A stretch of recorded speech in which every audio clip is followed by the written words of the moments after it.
Hello, my name is John Kelcherman, and I live here at Northport, Michigan.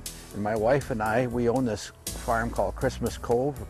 I probably have planted about 200 different varieties of apples. At the moment, I probably have 100 varieties that are producing. And I just done it because I grew up on an apple farm that my grandfather planted, and as a young boy, us neighbor boys would go out into this orchard and play softball, and we would run to the wealthy tree to first base, the snow apple tree to second base, and the winter banana tree to third base. And in my mind, I still can remember the shape of the tree, the color of the apples, and so I thought maybe I would plant some of these varieties just to compare, see what they really were like, because at that time it was more important to get on base than it was to see the tree. This is the Baldwin apple, and it was the second leading variety in America at the turn of the century, the Ben Davis being the leading variety. But this was the premier apple of America. Then they shipped it to the foreign markets, and it was considered one of the best premier apples in America. But in about 1917, they had a tremendous frost in this country, and it killed a large percentage of these trees. And after that, it never gained much recognition. This is a black gilliflower, also called sheep nose, because it's got an unusual shape. If you look at it, it looks like the nose of a sheep. And it's also a bellflower in certain parts of the country. This apple is opalescent, and the one characteristic about this apple that it's kind of low in sugar, and it's good for diabetics.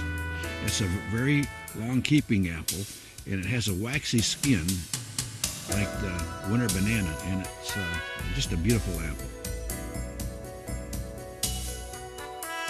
Now this apple could possibly be the oldest apple in the world. It's called the lady apple, and it goes back to the time of the Caesars. And in France, it's called the Api apple, and it's also called the Christmas apple.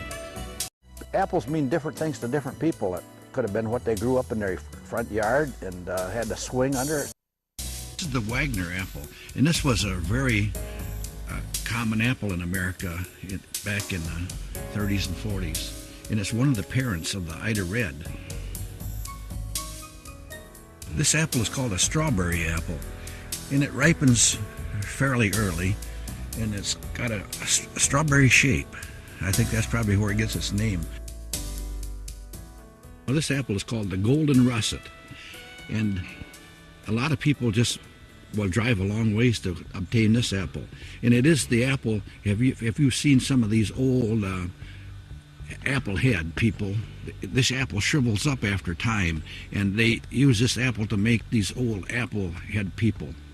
Other notable varieties on sale at Kelcherman's Christmas Cove Farm include the Pink Pearl, featuring unusual pink flesh, the pear-flavored St. Edmund's Pippin, the nutty Zabergau Reinette, Thomas Jefferson's favorite apple, the Spitzenberg, the famous 1700s Ribston Pippin from Yorkshire County, the New York Macaon with a hint of strawberry flavor, and a universal cooking favorite, the Blenheim Orange.